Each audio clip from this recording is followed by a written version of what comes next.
از اینکه گپ مردم اصلا یک زندان مادی نیست، یعنی حقیقی نیست. آن یک زندانی هست که ما در قلب خود و در فکر خود می سازیم. خواستم امروز چگونه رها شدن از این زندان را همراه شما بررسی کنم.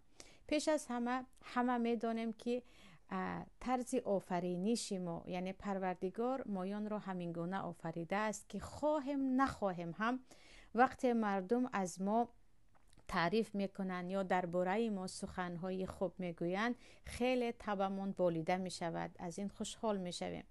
و وقتی کی هم نباشد، وقتی درباره ما بدزبانی میکند، آزارمان میدهد. پروردگار همین گونه آفریده است و از این جایی گریز نیست.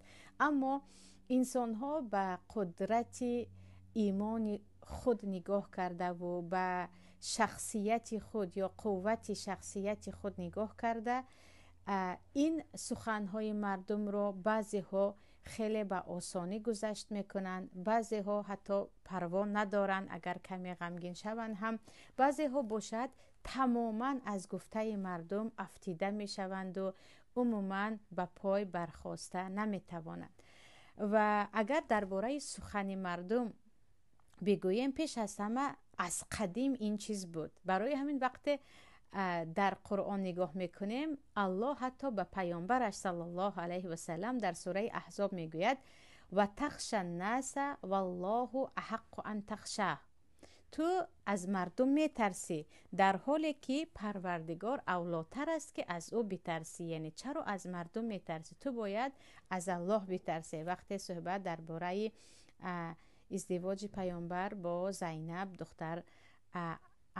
دختر عمه‌شان می رود، یعنی این آیت دلالت می کند که حتی در زمان پیامبر هم ترس از گپ مردم و از حرفهای پشت سر مردم بود. و درباره منافقین الله می گوید یستخفون من الناس ولا یستخفون من الله. آنها از مردم خیلی می ترسند و از الله نمی ترسند. به خاطر مدارا با مردم، منافقین همیشه به پیامبر خیانت داشتند و با یهود مدینه یا با کفار مدینه همدستی میکردند که ما با شما هستیم. اینجا درباره مردم، یعنی حرفهای مردم و گپهای مردم که گپ از قدیم است، پس این چیز را میتوانیم بگویم یکی از قانونهای دنیاست. یعنی یکی از قانونهای زندگی من و شما در دنیاست که خواهیم نخواهیم هم ما زبان مردم را یا دهان مردم را بسته نمیتوانیم.